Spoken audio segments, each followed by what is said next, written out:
প্রচুর পরিমাণে এ ধরনের ফটো কার্ড আমরা দেখতে পাই। আমি নিজেও এর ভিকটিম। অনেককে দেখা যায় যে আমাদের ছবি দিয়ে আমাদের নামে এরকম মিথ্যা উক্তি তৈরি করে সেটাকে প্রচার করে অনলাইনে, যেই উক্তি আসলে আমাদের নয়, এবং উক্তিগুলোকে এমনভাবে তৈরি করা হয় যে মানুষ বিশ্বাস করে ফেলতে পারে সেটাকে। অর্থাৎ মানুষের কাছে বিশ্বাসযোগ্য করে বানোয়াট উক্তি, মিথ্যা উক্তি আমাদের নামে এবং অন্য আরো অনেকের নামে তৈরি করে সেটাকে অনলাইনে প্রসার করা হয়। অনেক সময় এগুলো ট্রল করার জন্য করা হয়, অনেক সময় তাকে ব্যক্তিকে হেয় করার জন্য করা হয়, ষড়যন্ত্রের অংশ হিসেবে, শত্রুর অংশ হিসেবে এটি করা হয়। যদি কোনো মুসলমান পরিচয়ধারী কেউ এটি করে থাকেন, তার জেনে রাখা উচিত এখানে বেশ কয়েকটি কবিরা গুনার সমাবেশ রয়েছে। একত্রে অনেকগুলো কবিরা গুনাহ হয়ে থাকে এই একটি কাজের মাধ্যমে। প্রথমত, মিথ্যা অপবাদ হয়। একে তো মিথ্যা, এটা সবচেয়ে বড় কবিরা গুনাহগুলোর একটি। আবার মিথ্যার মধ্যে আবার আপনি শুধু মিথ্যা বলছেন তা নয়, তার মাধ্যমে আরেকজনের নামে মিথ্যাচার করার ফলে তার নামে আপনি অপবাদ দিচ্ছেন। তিনি যেটা বলেন না সেটা তার ব্যাপারে আপনি আরোপ করছেন, সেটি আরেকটি গুনাহের ব্যাপার। এর পাশাপাশি এর মাধ্যমে ওই লোকটাকে আপনি হেয় করছেন, অসম্মানিত করছেন, তুচ্ছ-তাচ্ছিল্য করছেন তাকে সমাজের মানুষের কাছে, সেটি একটি বিষয়। আবার ওই লোকটা সম্পর্কে সাধারণ মানুষের মনে বাজে চিন্তা প্রবেশ করাচ্ছেন।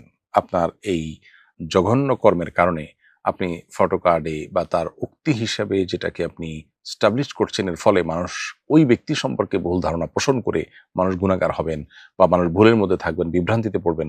মানুষকে গোমরাহ করার, বিভ্রান্তিতে ফেলার যে গুনাহ, সেটাও আপনার হবে যদি আপনি মুসলিম হয়ে থাকেন। তবে ওলামা ইকরামের ব্যাপারে এই ধরনের ফটো কার্ড তৈরি করে তাদেরকে তাচ্ছিল্য করার বা তাদেরকে হেয় করার যে ব্যর্থ প্রচেষ্টা করা হয়ে থাকে, এটি মোস্ট প্রবাবলি ইসলাম বিদ্বেষী গ্রুপ এর দ্বারা হয়ে থাকে। যাদের মধ্যে আল্লাহর ভয় নেই, আখিরাতের ভয় নেই, তারা যদি এই কাজটি করেন, তো আমরা বলতে চাই তাদের বিবেক অন্তত তাদেরকে বাধা দেওয়ার কথা। আপনার সাথে কারো শত্রুতা থাকলে আপনি যা খুশি তা করতে পারেন না। আপনি একটি অন্যায় কাজ অন্তত করতে পারেন না, লোকটির প্রতি অবিচার আপনি অন্তত করতে পারেন না। আমরা অবশ্য মুসলমান, আমাদেরকে কোরআন শিক্ষা দিয়েছে। আল্লাহ বলেছেন, ওয়ালা ইয়াজরিমান্নাকুম শানাআনু কওমিন আলা আল্লা তা'দিলু ই'দিলু হুয়া আকরাবু লিত-তাকওয়া। কোন সম্প্রদায়ের প্রতি তোমাদের কোনো কারণে শত্রুতা থাকতে পারে, এর মানে এই নয় যে তোমাদের এই শত্রুতার কারণে তার প্রতি কোনো অবিচার করা তোমার জন্য হালাল হয়ে যাবে। বরং বেইনসাফি করা তোমার জন্য কোন অবস্থাতে জায়েজ নয়। সবসময় ইনসাফ বজায় আমাদেরকে রাখতে হয়। কোরআন কিন্তু সেই নির্দেশনা আমাদেরকে দিয়েছে। অতএব আমরা যদি মুসলিম পরিচয় দিয়ে থাকি, তাহলে সেক্ষেত্রে যত বড় শত্রুই হোক না কেন, তার নামে মিথ্যা উক্তি বানিয়ে সেটা দিয়ে ফটো কার্ড তৈরি করে অনলাইনে মানুষকে বিভ্রান্ত করা, এটা নাজায়েজ এবং গুনাহের কথা। সর্বমনা মানুষকে বিভ্রান্ত করা, একজন মানুষের সম্মানহানি করা, তার ব্যাপারে মিথ্যা অপবাদ দেওয়া, অনেকগুলো কবিরা গুনার সমাহার এখানে একসাথে আছে। একটা মানুষের জাহান্নামে যাওয়ার জন্য আর বেশি কিছু প্রয়োজন নেই। আর ইসলাম বিদ্বেষী কেউ যদি এরকম কিছু করে থাকেন, তার বিবেক অন্তত তাকে এই ধরনের কাজ থেকে বিরত রাখা উচিত। যদি তা না হয়, তাহলে তিনি শুধু অমুসলিম নন, তিনি বিবেচনাহীন একজন মানুষ। তার নিজের বিচার তার নিজের করা উচিত। আল্লাহ তাআলা আমাদেরকে এই ধরনের জঘন্য কর্মকাণ্ড থেকে বেঁচে থাকার তৌফিক দান করুন। কোনো অমুসলিম যদি কোনো কারণে আপনার রোষানল থাকে বা আপনি তার প্রতি কোনো কারণে ক্ষুব্ধ থাকেন, তার ব্যাপারেও আপনি এই মিথ্যাচার করার অধিকার ইসলাম আপনাকে দেয়নি, সে শিক্ষা ইসলাম আমাদেরকে দেয়নি। গত শুক্রবার আমাদের মসজিদের খতিব যারা ফুটবল খেলা দেখে ও সাপোর্ট করে, তাদের ঈমান নিয়ে প্রশ্ন তুলেছেন। অথচ ইউটিউবে দেখলাম বিশ্ববিখ্যাত দায়ী ডক্টর ইয়াসির কাদি এটাকে মুবাহ হিসাবে ব্যাখ্যা করেছেন। আলেমদের মতামতের এত ভিন্নতা কেন? আপনি বিষয়টাকে কিভাবে দেখছেন? প্রিয় দর্শক, আপনার মসজিদের খতিব সাহেবের বক্তব্য কিংবা ডক্টর ইয়াসির কাদির বক্তব্য, তার কোনোটি শোনার সুযোগ আমার হয়নি।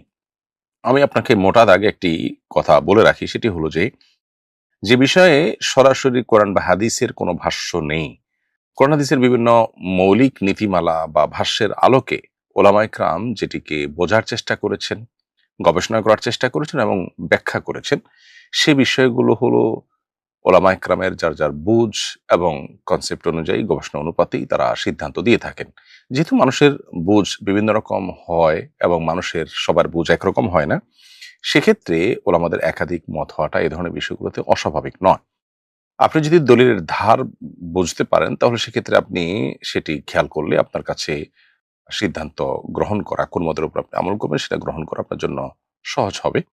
এর বাইরে একটা মৌলিক বিষয় আছে লক্ষ্য করার মতো, সেটি হলো এ ধরনের ইস্যুগুলোতে আমাদের জন্য সতর্কতামূলক পেহলু বা সতর্কতামূলক দিক অবলম্বন করাটা হলো আমাদের জন্য অধিকতর যুক্তিযুক্ত। বিশেষ করে যেখানে হালাল এবং হারাম নিয়ে সংশয় দেখা যায়, জায়েজ এবং নাজায়েজ নিয়ে সন্দেহ সৃষ্টি হয়, সেখানে সতর্কতামূলক সাইডে থাকতে হলে আপনাকে নাজায়েজকে অগ্রাধিকার দিয়ে আপনি একান্ত নিরুপায় না হলে সেটা থেকে বিরত থাকবেন। এটা একটা নীতিমালা। আর তার আলোকে আমি বলতে চাই যে ফুটবল খেলার যে আয়োজনগুলো আমরা স্ক্রিনে দেখে থাকি, এমনিতে আপনি সরাসরি কোথাও ফুটবল খেলা হচ্ছে সেটা দেখছেন, সেখানে যদি কোনো নাজায়েজে লিপ্ত হতে না হয় তাহলে সেটি দেখা নাজায়েজ হওয়ার কোনো কারণ নেই। ধরুন কেউ 3 কোয়ার্টার বা ফুল প্যান্ট পরে ফুটবল খেলছেন এবং মাঠে আপনি সেটি দেখছেন। এই দেখা আপনার জন্য কোনো নাজায়েজ কাজে লিপ্ত হওয়ার কারণ নয়, প্রত্যক্ষভাবে সরাসরিভাবে। তাহলে সেক্ষেত্রে এটি দেখা নাজায়েজ নয়। কিন্তু স্ক্রিনে যে সমস্ত ফুটবল খেলাগুলো আমরা দেখে থাকি বিভিন্ন বড়, বড় ইভেন্টগুলোতে, এগুলো যখন আমরা দেখি প্রথমত খেলোয়াড়রা হাফ প্যান্ট পরা থাকেন এবং তাদের সতর মুক্ত থাকে, সেটি আপনাকে দেখতেই হয়। এটি দেখা ছাড়া আপনি খেলা দেখতেই পারছেন না। এর বাইরে আপনার এই খেলা দেখাকালীন সময়ে প্রতি মুহূর্তে আপনাকে চোখের জেনা করতে হচ্ছে এবং মিউজিক আপনাকে শুনতেই হচ্ছে। আপনি বলবেন যে আমরা তো রাস্তাঘাটে বের হলেও এই ধরনের দৃশ্য আমাদের চোখের সামনে পড়ে, তাহলে কি আমরা রাস্তাঘাটে বের হওয়া নাজায়েজ হবে? উত্তর হলো যে রাস্তাঘাটে বের হওয়া আর এই খেলা দেখার জন্য স্ক্রিনের সামনে বসা, এই দুটি কিন্তু এক জিনিস নয়। স্ক্রিনে বসে খেলা দেখা এটা আপনার কোনো প্রয়োজনের মধ্যে পড়ে না। রাস্তাঘাটে বের হওয়াটা আপনার প্রয়োজনের মধ্যে পড়ে। বিধায় এই জায়গাটাতে আপনার কর্তব্যের অংশ হলো সতর্কতামূলক সাইডে থাকা এবং নাজায়েজ দিকটাকে প্রাধান্য দেওয়া। আমি ব্যক্তিগতভাবে এটাকে নাজায়েজ মনে করি বিভিন্ন ইস্যুর কারণে। মৌলিকভাবে এটি নাজায়েজ না হলেও অন্য বহু নাজায়েজ বিষয়ে লিপ্ত হতে আমরা বাধ্য। যে কাজটি আমার জন্য আবশ্যক নয়, খুব বেশি জরুরি নয়, যেটা আমি এভয়েড করলেও করতে পারি, অথচ সে কাজ এভয়েড না করলে আমাকে নিশ্চিত একাধিক গুনাহে লিপ্ত হতে হচ্ছে, সে কাজ করা জায়েজ হওয়ার কোনো কারণ থাকতে পারে না। এর বাইরে এই আসরগুলো মূলত আপনার মানুষকে আল্লাহর জিকির থেকে গাফিল করা, ইবাদত থেকে গাফিল করার সহ বহুবিধ বিষয় এটার পেছনে নিহিত আছে। সবচেয়ে বড় কথা হলো যে ইবাদত বন্দেগী করার জন্য, আল্লাহর স্মরণের জন্য যে পরিমাণ মনোসংযোগ আমাদের আজকাল দরকার, সে ফোকাসের ঘাটতি আমাদের ঘরে, ঘরে জনে, জনে আজকাল। আমরা কোনো কিছুতেই আসলে ফোকাস ধরে রাখতে পারছি না। ডোপামিন এত বেশি আমাদের চতুর্পাশে, আমাদের মানে এত আয়োজন, যে আয়োজনের ফলে আমাদের প্রতিনিয়ত ডোপামিন নিঃসরিত হচ্ছে এবং ডোপামিন আমরা হাবুডুবু খাচ্ছি বলতে গেলে। সেই এরকম একটা সময় এরকম একটা ইভেন্ট মানুষের মনোযোগকে কত বেশি, মনোযোগের শক্তিকে, সামর্থ্যকে কত বেশি ধ্বংস করে দেয় সেটা বলবার অপেক্ষা রাখে না। আপনি নিজের ইবাদত বন্দেগী, নিজের ফোকাস, মনোযোগ, আল্লাহর স্মরণ এগুলোকে ধরে রাখবার প্রয়োজনে হলেও এ ধরনের ইভেন্ট থেকে আপনার দূরে থাকা উচিত সন্দেহাতীতভাবে। এর বাইরে এটাকে ঘিরে যে জুয়াসহ বিভিন্ন হারাম বিষয়গুলো বিশ্বব্যাপী প্রতিষ্ঠিত হয়ে থাকে এবং সেগুলো আপনার ব্র্যান্ডিং হয়ে থাকে, সেটাও কিন্তু বলার অপেক্ষা রাখে না। বিধায় নানাবিধ কারণে একজন ঈমানদার তার জীবনে মূল্যবান সময়গুলোকে এ ধরনের খেলাধুলার পেছনে, বিশেষ করে যে খেলাধুলা বলা হচ্ছে নিছকই বিনোদন, সেগুলোকে জীবনের খুব গুরুত্বপূর্ণ বিষয় বানিয়ে ফেলা, তার জন্য শত, শত ঘন্টা ব্যয় করা, নিজের মনোসংযোগ নষ্ট করা, সেগুলো দেখতে গিয়ে বহুবিধ গুনাহে লিপ্ত হওয়া, এগুলো কোনো ঈমানদারের জন্য অন্তত সাজানো না। নবী করিম সাল্লাল্লাহু আলাইহি ওয়াসাল্লাম বলেছেন, "মান হুসনি ইসলামিল মারই তারকু মা লা ইয়ানিহি।" একজন মুসলমান ইসলামের সৌন্দর্য হলো অনর্থক কাজ থেকে বিরত থাকা। নবী করিম সাল্লাল্লাহু আলাইহি ওয়াসাল্লাম নিজেও কিন্তু কোনো খেলা, কোনো আপনার শারীরিক কসরতের যে কম্পিটিশন, সেটা উপভোগ করেছেন। এটা ততক্ষণ পর্যন্ত জায়েজ, যেটা আমরা শুরুতে বললাম, যতক্ষণ পর্যন্ত এখানে কোনো নাজায়েজ বিষয় যুক্ত না হচ্ছে। যতক্ষণ পর্যন্ত এটি আপনাকে নেশা তৈরি করতে না পারছে এবং এডিকশন তৈরি না করছে। এই জাতীয় খেলাগুলো যারা নিয়মিত দেখেন এবং ফলো করে থাকেন, এটা তাদের কাছে অনেকটা নেশার মতো হয়ে যায় কিন্তু।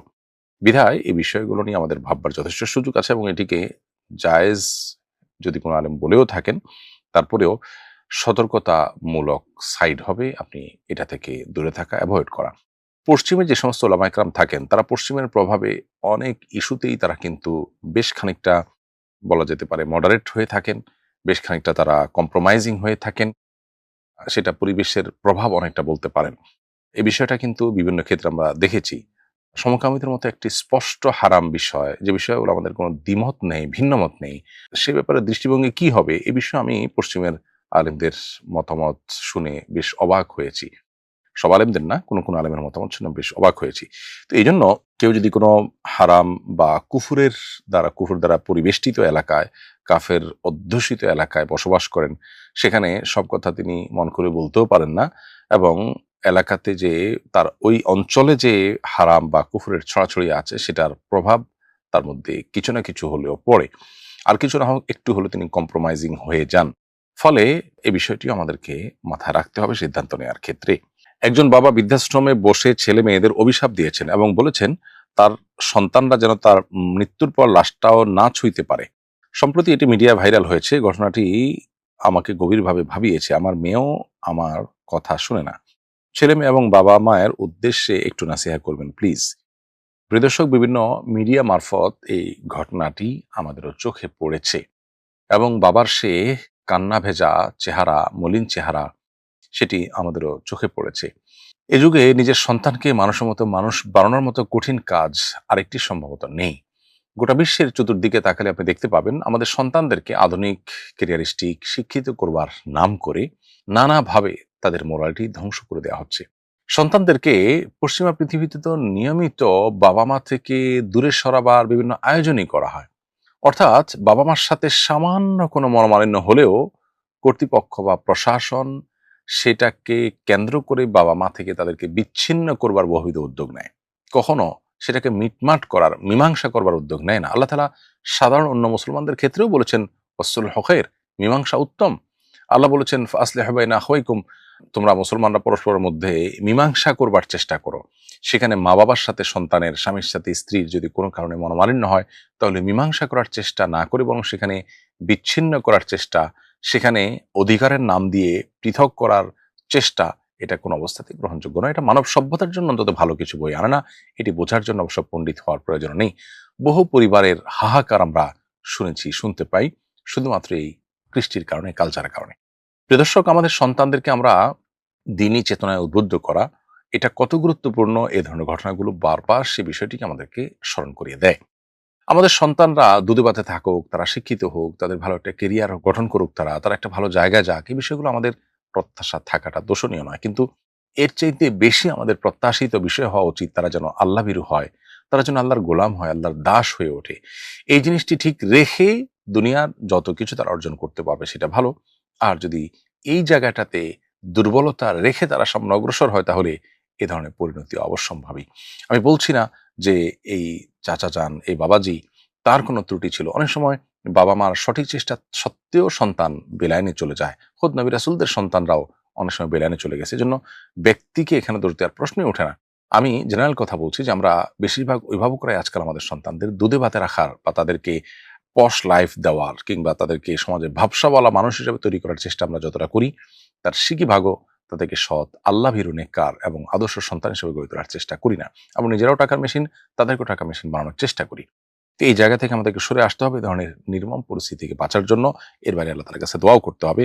আমি জানি না আমার এই বাবাজির কষ্ট আদৌ লাঘব হয়েছে কিনা, তার সন্তানদের কানে তার এই আকুতি পৌঁছেছে কিনা, তাদের বিবেক জাগ্রত হয়েছে কিনা। আমরা দোয়া করি আল্লাহ তাআলা তার কষ্ট, মনোবেদনা দূর করে দিন।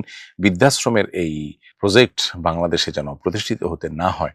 আমাদের সন্তানরা যেন সবাই দায়িত্বশীল হয়, আমরা যেন সবাই দায়িত্বশীল হই। আল্লাহ তাআলা সেই তৌফিক আমাদেরকে দান করুন এবং আমাদের সন্তানদেরকে নিজের নয়ন জোড়ানো, চক্ষু শীতলকারী সন্তান হিসাবে তৈরি করার তৌফিক দান করুন। তাদেরকে সমাজের অসুস্থ যে প্রতিযোগিতা আছে সেই প্রতিযোগিতায় না নামিয়ে বরং তাদেরকে ভালো